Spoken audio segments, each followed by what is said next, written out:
video kali ini kita akan tengok pembabakan atau pembahasan tentang prasejarah atau praksara berdasarkan teori arkeologi atau peninggalan sejarahnya.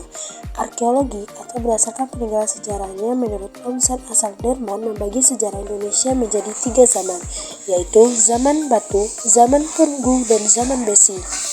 Konsep ini disebut dengan sistem Triangle System yang didasarkan atas penemuan-penemuan masa praksara. Sejarawan Indonesia yang bernama R. Sukmono mengadaptasi teori tersebut kemudian membagi sejarah Indonesia ke dalam 2 zaman, yaitu zaman batu dan zaman logam.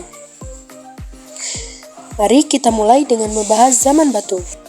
Zaman batu dibagi menjadi 4 zaman, yaitu Paleolitikum, Mesolitikum, Neolitikum, dan Megalitikum. Yang pertama yaitu zaman Paleolitikum. Zaman ini disebut dengan zaman batu tua. Pada zaman tersebut, manusia masih juga menggunakan alat-alat batu yang secara kasar dan sederhana. Namun, ini merupakan zaman di mana manusia purba hidup dengan cara berburu dan mengumpulkan makanan pada tingkat awal. Pada zaman ini, manusia hidup dalam bentuk kelompok-kelompok kecil sekitar 10-15 orang untuk mencari makanan dengan cara berburu hewan dan mengumpulkan buah dan umbi-umbian. Manusia pada zaman Paleolitikum hidup secara nomaden atau berpindah-pindah, sehingga mereka belum memiliki tempat tinggal yang tetap. Mereka berlindung dari alam dan binatang buas yang tinggal di dalam gua pada masa ini. Manusia purba sudah mulai mengenal api. Mereka mulai membuat api dengan cara menggosokkan 2 buah batu satu sama lain.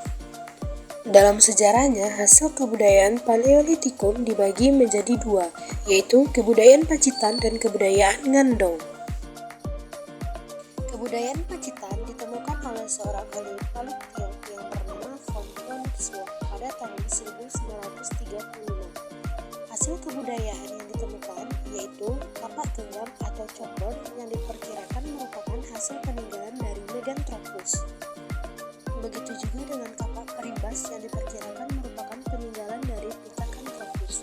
Selain itu, ditemukan juga alat-alat serpian berupa potong-potongan batu yang masih kasar. Kebudayaan yang kedua yaitu kebudayaan Ngandong yang ditemukan di daerah Ngandong, Ngawi, Jawa Timur. Peninggalan yang ditemukan yaitu peralatan yang ditemukan dari tulang tanduk rusa serta flakes, yaitu sebuah alat kecil yang terbuat dari kalsedan. Zaman batu berikutnya adalah zaman Mesolitikum atau zaman batu tengah. Pada zaman ini, manusia purba masih hidup dengan cara berburu dan mengumpulkan makanan. Zaman ini didominasi oleh bangsa Papua Malanasoid. Di sini mereka mulai hidup semi menetap di dalam gua-gua. Jika sumber makanan mereka mulai habis, mereka akan pindah dan menetap di gua lainnya. Hasil dari peninggalannya berupa kapak genggam atau pebble, kapak pendek, dan pipisan, yaitu batu penggiling dan landasannya.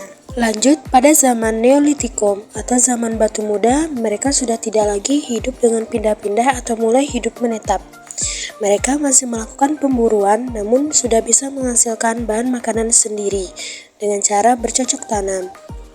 Dari hasil peninggalan yang ditemukan, diketahui bahwa pembuatan alat pada zaman ini sudah mulai lebih halus dan disesuaikan dengan fungsinya.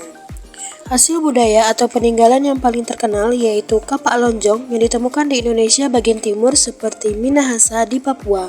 Dan peralatan lain yang ditemukan yaitu kapak persegi yang ditemukan di Indonesia bagian Sumatera, Jawa, dan Bali. Peninggalan lain yang ditemukan adalah mata panah atau mata tombak, perhiasan dari batu indah, serta tembikar yang berasal dari Sumatera.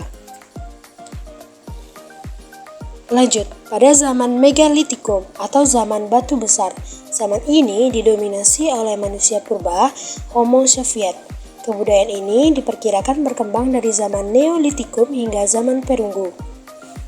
Hasil dari peninggalannya yaitu kubur batu, dolmen, waruga, dan sarkofagus, serta arca dinamis.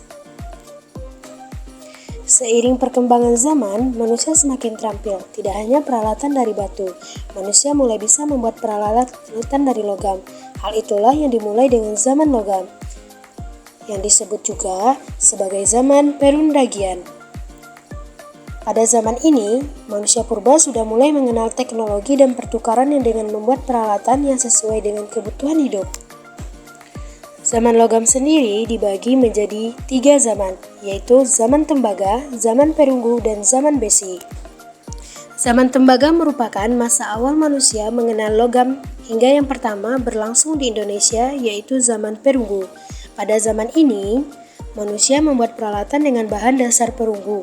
Di Indonesia ditemukan beberapa peninggalan dari zaman perunggu, seperti candrasa yang ditemukan di daerah Bandung, dan kapak corong yang ditemukan di daerah Bali, Sulawesi Selatan, Sulawesi Tengah. Lalu ada nekara yang berbentuk dendang besar dan berbentuk terbalik.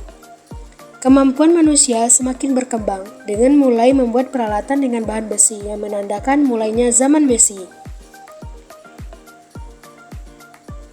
Pembuatan alat-alat besi dilakukan dengan cara melemburkan biji besi dan menuangkannya ke dalam cetakan.